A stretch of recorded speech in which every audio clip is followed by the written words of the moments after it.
we're going to continue with the third chapter of Wise Child by Monica Furlong. Juniper has begun tutoring Wise Child, basically teaching her how to be better at doing housework and cleaning. Wise Child does not enjoy it because although she lived in poor circumstances, her parents were rich. They just weren't around.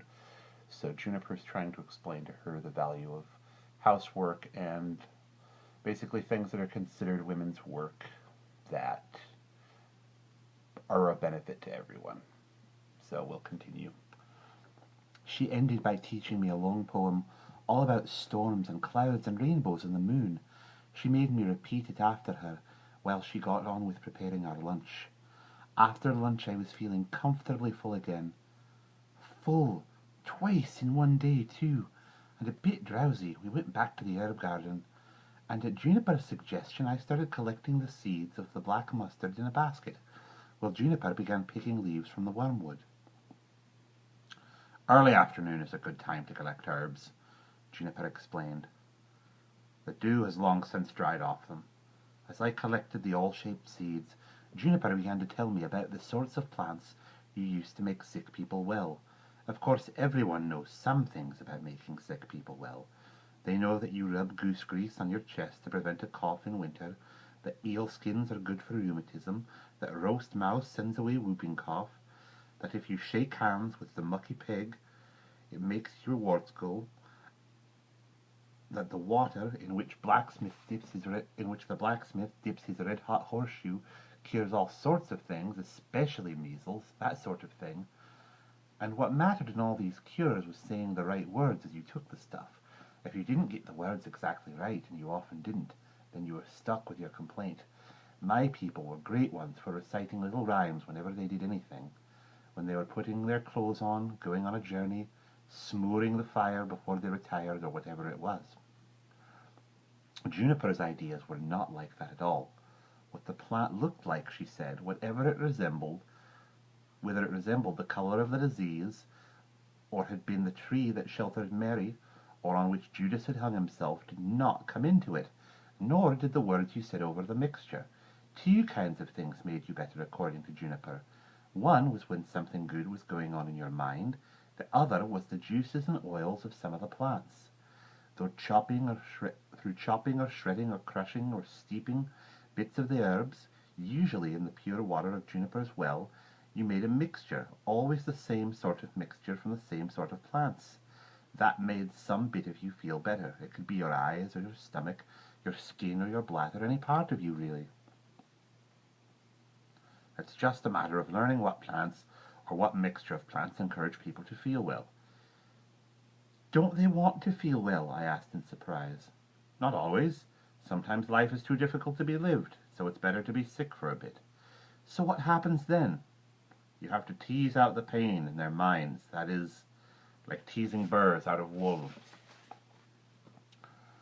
There were other things you did about pain, she explained to me. Willow bark, if you boiled it, was very good for painful rheumatics and fever. Then there were other plants that made people go to sleep until their bodies had begun to get better. One day I'll teach you all those things, Wise Child, when you're bigger. In the middle of this explanation we moved indoors, and I began pounding the seeds until my arms ached and the sweat was running into my eyes. I don't like doing this much, I told Juniper. I think plants are boring anyway. Hard luck, Wise Child, she replied, but quite soon she suggested that it was time to stop for the day. We took cushions and sat out on the front steps. It was wonderful out there in the afternoon sun, and you could see for miles. The steps were so wide across that I could lie full length on them, and so broad that they comfortably supported my whole body. It was lovely to be held in their warmth. I could hear Juniper humming quietly to herself as she sat beside me. She sat stiller than anyone I had ever known. And then I drifted to sleep and dreamed of a boat far away from the island, with a man at the tiller whose face I could not see, yet I knew it was Finbar, my father. Juniper's sudden exclamation woke me, and there, coming nervously through the yew hedge down below, looking very small at the bottom of the steps, was Coleman.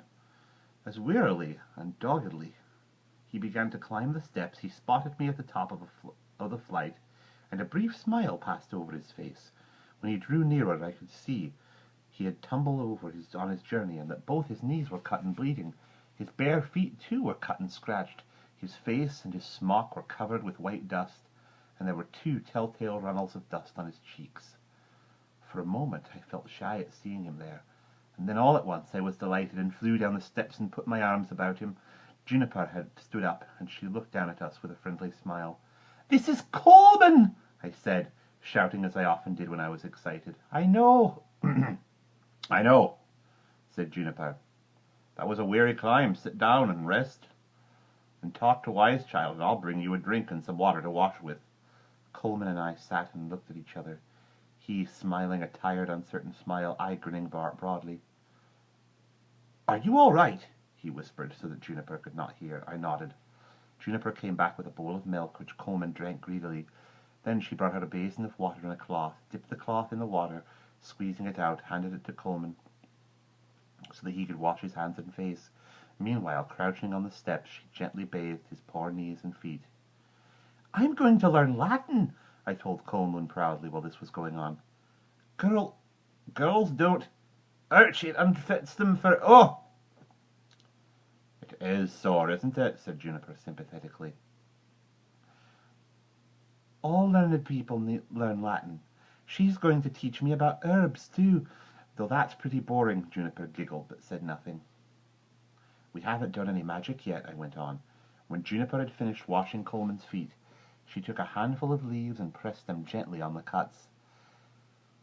"I'd sit like that for a bit if I were you," she said, and went off and left us, Coleman clutching the leaves to his wounds. "Did Aunt Morag send you?" I asked with curiosity. "No, she doesn't know I'm here. I wanted to find out how you were." I remembered how all my cousins had thought Juniper was a dangerous witch. I had thought so myself, and even now I realized what a very brave person Coleman was. "She might have cast a spell on you," I said. "Is it scary?" he asked. "She's nice." I could not quite bring myself to admit yet that it was great fun living with Juniper, and that I felt as if I had known her all my life. "What about the jewels?" Coleman wanted to know. "No sign of those," I whispered. "There's an attic that I haven't been into yet. There are 2 huge cats called Ruby and Pearl. You'll see them, probably. And a broomstick, though so far she's only used it to sweep the floor. Well, I swept it, actually. Also, the food's lovely." The excited look faded out of Coleman's eyes, and a wistful expression took its place. "What sort of food?" he asked, and I noticed suddenly how thin he was, even though it was summer, the time when food was easiest to get. "Milk and stuff," I said carelessly. "Do you want to come and see the house?" Juniper had disappeared back to her garden, so we were free to wander. I showed him the wonderful carpet with the strange beasts on it, the stones, and ornaments, the lute and the harp. I pointed out the mirror over the fireplace. "It's magic," I told him. He brushed his hair back with his hand. "What do you see?" I asked. "Myself, of course. All mirrors work like that, nothing magic about it." For the first time in my life with Juniper, the first of many times, I learned to think something is not necessarily to say it. To have such a secret all to my own made me feel proud, but also a little scared. Coleman loved the carving of the staircase, and touched the silken curtains with a kind of awe. I showed him Juniper's bedroom, the spare bedroom, and the little flight of stairs with the white ivory-handled door at the top that led into the attic. When we had done all that, we came down to find that Juniper was taking a pot of stew from the fire. Soon a delicious supper was on the table. Coleman, who only 5 minutes before had been questioning me anxiously about the honey drink, hesitated only a moment when he saw me pick up a spoon and a piece of bread. He too started to eat with the absolute concentration and rapture with which my cousins always ate. As if there was nothing in the world but food. There was some of Juniper's creamy cheese to follow, and Coleman ate a lot of that too. His eyes shone and his cheeks were as pink as foxgloves. Eventually we went into the yard to hunt eggs, and by then Coleman felt almost too full to walk. We knew that there should be about 12 eggs, some of them in predictable places where the hens always laid, others much harder to find. Coleman climbed the ladder into the hayloft, and there were 3 eggs up there. Another was in the stable just where Tilly might step on it. Hens are silly, I grumbled. Girls are silly too, said Coleman.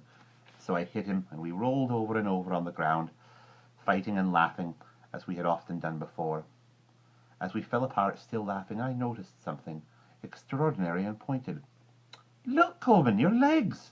Over his knees, where the deep cuts had been, was clean brown skin without a hint of a scar. It was uncanny, and we looked at each other with wide eyes. Maybe it's the devil, said Coleman. We went on looking for eggs, but our bird-like chatter had stopped. Perhaps because I was frightened over what had happened and was not looking where I was going. I tripped against a rain barrel in the yard and dropped 3 eggs. Coleman looked at me sympathetically. When we got indoors again, Juniper had arranged a small basket for Coleman, with some of her own butter and cheese wrapped in grass to keep it cool, a loaf of bread, and sticks of sugared angelica. It shouldn't be too heavy walking downhill, she said apologetically. I could feel Coleman hesitating at the thought of taking anything with him from this enchanted house, and then see his mind change as he thought of all those hungry brothers and sisters at home, how they would crowd around him, eating and talking, eager for all the details of Juniper's house. And my new life, I walked with him to the yew hedge, suddenly feeling very homesick as I watched his small figure walk jerkily down the steps, his basket bobbing beside him, until he was out of sight. As if she had known how I would feel, Juniper was sitting waiting for me at the top of the steps. For the first of many times I sat down in her lap, leaning back against her, as if it was quite natural to do so. He's brave, isn't he? She said. He doesn't think he is. He gets much more frightened than his brothers. A companionable silence fell between us. There was a luminous greeny blue sky over the wide view ahead of us. I felt quite unexpectedly happy. I hadn't cried once all day. How did you do that thing with his legs in the leaves? I asked her. It was a miracle. Not really, she said. Well, more than anything else, wounds heal up, don't they, and the scar goes away. Coleman's knees would have been better in a few days anyway. That's the real miracle. I just hurried it up a bit. How do you do it? Difficult to say. I just kind of concentrate. Could I do it? Anyone could do it if they really wanted to. Most people don't want to. I do, I said, thinking what fun it would be to work miracles. There's a price to be paid for it, of course, she said. Well, there is for everything. It's hard work and... Well, there is for everything. It's hard work in a way, too. Do you mean you wish you didn't do it, then? I'd rather do it than anything in the world. We sat on quietly for a bit, and then I said, I had a dream about Finbar today. I was aware of a sudden alertness in Juniper. Tell me. He was at the helm of a ship, but his back was turned to me. I could not see his face. Why doesn't he come back to take care of me? The voyage has taken hold of him. Voyages do that. He'll be back one day, but maybe not for a while. Meanwhile, you've got me to look after you, which is lucky for both of us. Leaning back against Juniper's strong, warm body, I felt at peace in a way I had not done since Finbar's big arms had last been around me. Are you going to beat me for breaking the eggs? I asked her sleepily. Yes, I expect so, said Juniper, and laughed. I could feel the laugh erupting like a little volcano from right down inside her, and then I began to laugh too, and rolled about on Juniper laughing. Tears of laughter came out of my eyes until I had to wipe them away. My mother used to beat me, I said.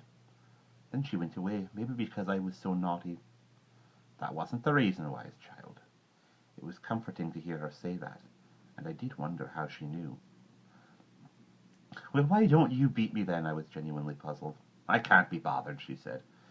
That's no way to bring up a child, I said primly, copying the voice of the village women I knew, and because Juniper began to laugh again, I laughed myself. You'll just have to behave yourself, Wise Child, Juniper said. Or not, as the case may be. I shall never beat you, whatever you do. You're a very strange person, I said, and you've no idea how to bring up children. You've got to teach me, she said. And that is the end of Chapter 3.